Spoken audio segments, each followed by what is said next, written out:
இப்போ பில்லு வாங்குறதுக்கு ஒவ்வொரு அலுவலகத்துக்கும் போய் பாருங்க. மாண்புமிகு அமைச்சர் அவர்களே, நீங்க ஏதாச்சும் போலீஸ் டிபார்ட்மெண்ட் அது உங்க கையில் இருக்கு பாருங்க. நீர்வளத்துறையிலே 3% கொடுத்தா தான் பில்லுன்னு சொல்லி சொல்றாங்க.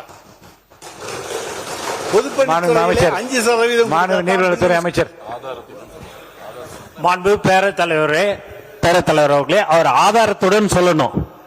அது பழைய காலம். அது இந்த காலத்துல ₹1 நாங்க வாங்கணும்னா இந்த இடத்துல நாங்க எங்களை உட்கார வைக்க மாட்டார் எங்களுடைய முதலமைச்சர்.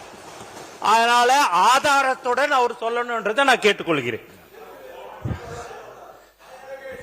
இல்ல மாண்பு உறுப்பினர் அவர்கள், நீங்க வாயால பேசுறதெல்லாம் கரெக்ட்.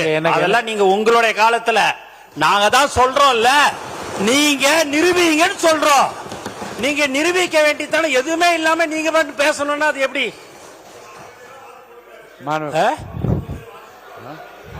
யாரு போட்டிருக்கிறா?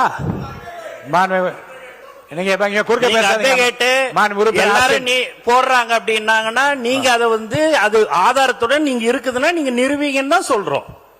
நீங்க எதுவுமே நீங்க என்னங்க நீங்க பில்லுக்குன்னு சொல்றீங்க, அதுக்கு இந்த மாதிரி பில்லுக்கு கொடுத்தாங்கன்னு சொல்லுங்க. அது ஏன்னா பழக தோஷமா இருந்திருக்கலாம்னு நான் நினைக்கிறேன்.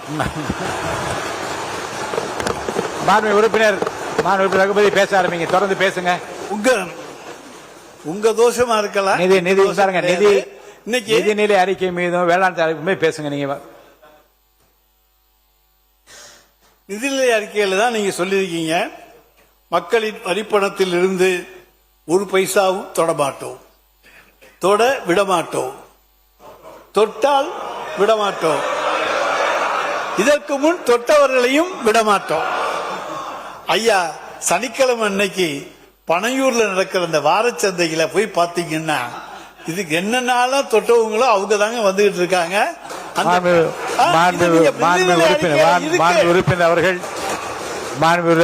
உறுப்பினர் அவர்கள் இப்போது கூறியிருக்கிற கருத்துக்கள் அவைக்கும் நீக்கப்படுகிறது. நீங்க தொடர்ந்து இல்ல தொல்ல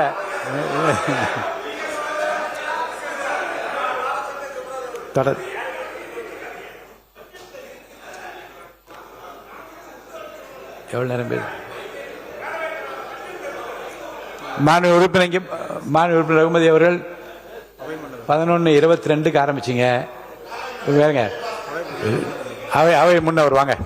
மாண்பு பேரவைத் தலைவர் அவர்களே, மாண்பு உறுப்பினர்கள் இங்கே பேசுகிற போது ஒன்றை சொன்னார். அவர் சொல்லுகிற போது பனையூரை பற்றி சொன்னார். நீங்களும் அங்கே இருந்து நான் இங்கே மாறி இருக்கிறேன் என்பது நாடறியும்.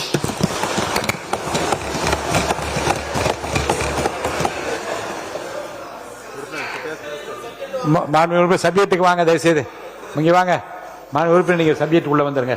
சப்ஜெக்ட் தானுங்க இது. நீங்க தொட்டால் விட மாட்டேன்னு சொல்றதெல்லாம் சப்ஜெக்ட் தானுங்க. அந்த சப்ஜெக்ட் நீங்க கொடுத்திருக்க நிதிநிலை அறிக்கையில இருந்து பேசுறேன், அதுல இருந்து பேசக்கூடாதுன்னு சொன்னீங்கன்னா நான் என்ன பண்ண முடியும்? வேற ஒரு நிதிநிலை அறிக்கையாவது கொடுங்க, அதை வச்சு பேசுறேன்.